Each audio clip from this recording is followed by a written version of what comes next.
Floyd Shivambu. You formed this thing with him. You guys are more than brothers, friends, comrades, you name it. You lost Dalimpofu, who was to be a chairman of your organization. You just recently now have Mbuyiseni Ndlozi resign from parliament. Let's start with these two, Floyd and Dali.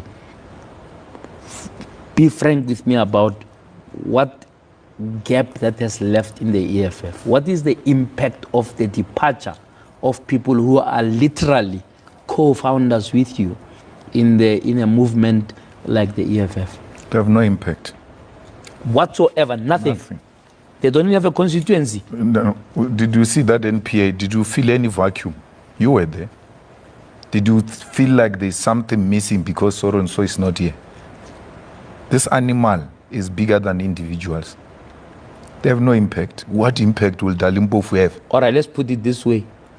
Surely they contributed in this 10, 11 years of building. Yes. Yeah. What is the role that you can, if you were to write your biography? No. And there was a chapter on Floyd and a chapter on Dali. What would summarize those chapters in terms of their contribution? The heading will be the two betrayers.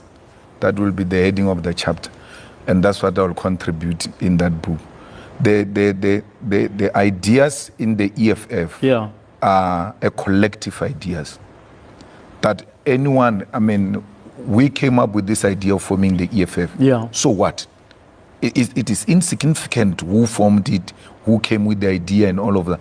This thing belongs to the collective. Yeah. The idea of an individual dwindles into insignificance once a collective decision is taken. So whatever 11 years you want to talk about, it can't be attributed to any individual. But like I think that the reality is, and I want us to really interrogate this a little bit. The reality is the three of you were seen as the faces of the EFF for a long time. I agree. In fact, the EFF and yourselves as individual faces were indistinguishable. In other words, although towards the end there was betrayal, as you put it, you can't dismiss the fact that you didn't build the thing alone at the top leadership level. I've never said that. Right? Yes, you are correctly saying it was a collective. I've never said that. What went wrong? What went wrong? Start with Floyd. I think you must ask them, really. You are being unfair to me because I also don't know. I want to know. Even up to now. No, I spoke to Floyd after the resignation. Even immediately thereafter. Immediately. I went to his house, and the reason it was done deliberately. Ordinarily, he should be coming to me, but I said, no, I'm coming to you. So I can make him comfortable in his own space, own home, so he can speak freely. And I said to him, I'm no longer your president, like you said. You have not renewed the membership. You have no reason to be scared if you are scared to tell me anything. Then I linked forward. I asked him, what did I do? He said, no, there was nothing personal. It's a revolutionary decision. No, I'm not asking you to convince you to stay. I want you to tell me what I've done so wrong to you so that I don't repeat it to the next person. I might not be aware that this action is actually offensive. He didn't say anything. Even the reasons I'm picking up JJ are laughable on the streets. I mean, it's not something that can be repeated in this serious show because they're just jokes. So that's what we are to the movement. We are replaceable. We contribute now and we're important now. When we're done, it's finished. Our term is finished. Our membership is finished. The new leaders are going to emerge. So you're saying Mbuyiseni Ndlozi has resigned from parliament. I got that when I was outside the country on holiday with my wife. When the SG sent it to me, I never had any. But what's the on Mbuyiseni? So you can't ask me why did he resign, because I never had that discussion with What was the backstory of him not being at the NPA? Just take us into your confidence today. But again, you're unfair to me. I told you I was inspecting the learner's license of my son. My oldest son is 18.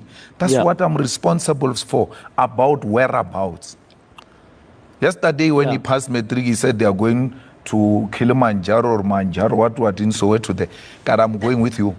And then the whole thing flopped because they were like, what is this old man going to do with? God, I'm also saying, I'm not responsible for Mbuyiseni Ndlozi. I'm not his father.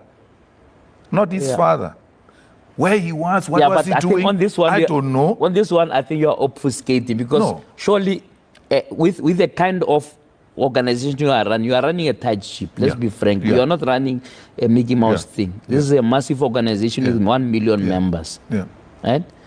And it could be understandable if there was some just ordinary loose member who didn't pitch up for or who was not a delegate. Right? But here you're talking about somebody you have promoted. Just recently, you are pitting him against Panyaza Lusuf, making fun of Panyaza, you say this is incomparable. You can't compare even now. Even now. If you so I can't be convinced. If you want to question me about the qualities of leadership, let's debate that. Not his whereabouts. No, I want to debate that you are not worried about why would you not be worried? I'm not. Why? Stage is a village.